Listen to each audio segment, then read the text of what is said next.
warahmatullahi wabarakatuh. Perkenalkan, nama saya Adi Wiranti, NPM 207001029 dari kelas A, dan bersama rekan saya yang bernama Hai, nama saya Akmal Taufik, NPM 207006004. Di sini kami akan menjelaskan materi tentang turunan fungsi aturan rantai.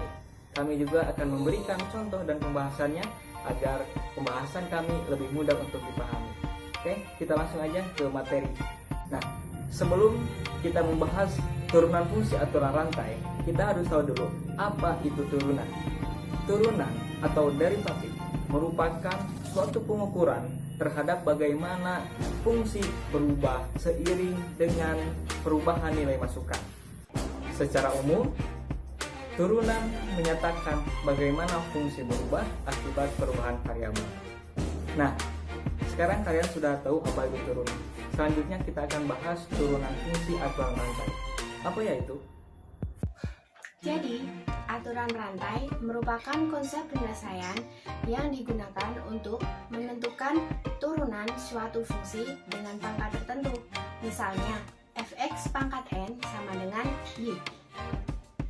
Nah, sekarang kita bahas mengenai rumus aturan rantai ya.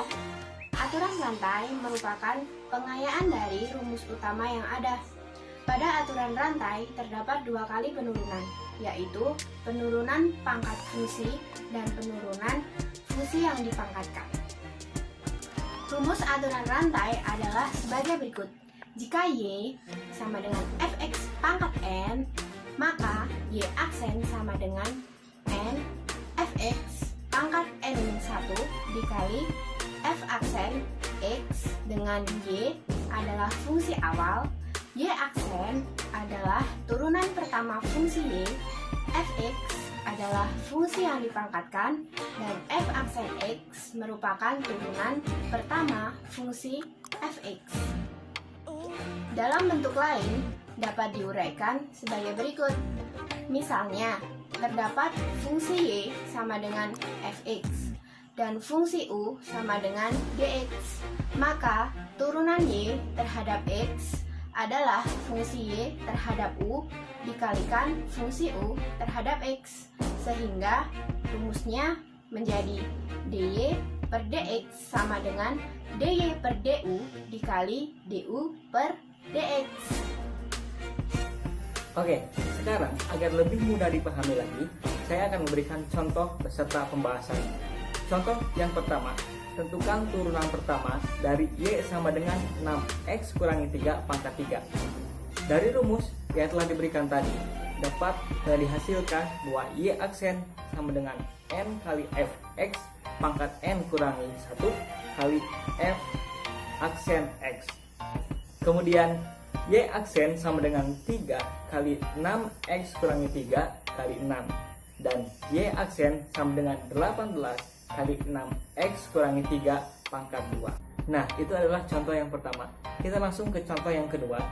Jika y sama dengan x kuadrat kurangi 3 pangkat 5 dan y aksen adalah turunan pertama y, maka tentukanlah nilai dari y aksen 2.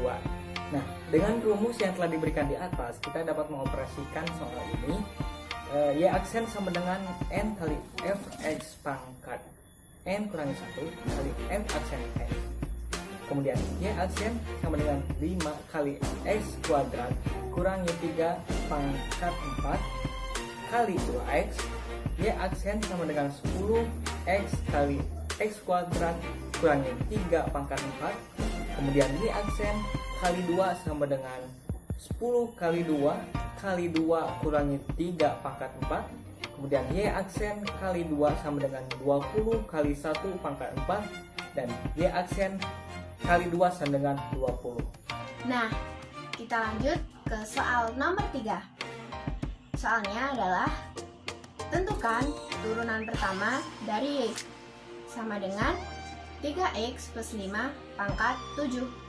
Kita dapat menyelesaikan soal ini dengan rumus dy per dx sama dengan dy per du dikali du per dx. Penyelesaiannya adalah kita misalkan dulu 3x plus 5 dengan u, sehingga u dirumuskan dengan du per dx, yaitu fungsi u terhadap x. Hasilnya adalah 3. Dan y sama dengan u pangkat 7 yang dirumuskan dengan dy per du, yang artinya fungsi y terhadap u, yaitu 7u pangkat 6. Nah, karena kita telah mengetahui du per dx dan dy per du, kita langsungkan masukkan ke rumus yang dy per dx sama dengan 7u pangkat 6 dikali 3 sama dengan 21u pangkat 6. Sehingga hasilnya adalah 21 dikali 3x plus 5 dipangkatkan 6. Soal terakhir, soal nomor 4. Tentukan turunan pertama dari y sama dengan 1 per 2x min 1 pangkat 9. Kita dapat menyelesaikan soal ini dengan rumus yang sama dengan soal nomor 3. Namun, pertama kita ubah dulu fungsinya. Kita naikkan pangkat 9 ke atas, menjadi y sama dengan 2x min 1 pangkat min 9. Lalu, kita misalkan 2x min 1 dengan u. Maka, kita cari dengan rumus du per dx. Sehingga hasilnya adalah 2. Lalu kita cari y sama dengan u pangkat min 9. Maka rumusnya adalah dy per du. Sehingga hasil dari turunannya adalah min 9u pangkat min 10. Lalu kita masukkan ke rumus dy per dx sama dengan dy per du dikali du per dx sama dengan min 9u pangkat min 10 dikali 2 sama dengan min 18u pangkat min 10 sama dengan kita masukkan u-nya min 18 dikali 2x min 1 pangkat min 10. Lalu kita turunkan lagi pangkat min 10-nya, sehingga min 18 dikali 1 per 2x min 1 pangkat 10. Kita kalikan min 18 dengan 1, sehingga hasil akhirnya adalah min 18 per 2x min 1 dipangkatkan 10. Nah, berdasarkan kedua rumus tersebut, kalian dapat memilih ingin menggunakan rumus yang mana. Keduanya sama saja, tinggal gunakan yang menurut kalian lebih mudah ya. Mungkin sekian pembahasan mengenai materi kali ini. Kurang lebihnya kami mohon maaf. Dan saya ucapkan terima kasih telah menonton video kami. Semoga apa yang kami sampaikan dapat bermanfaat untuk kita semua. Assalamualaikum warahmatullahi wabarakatuh.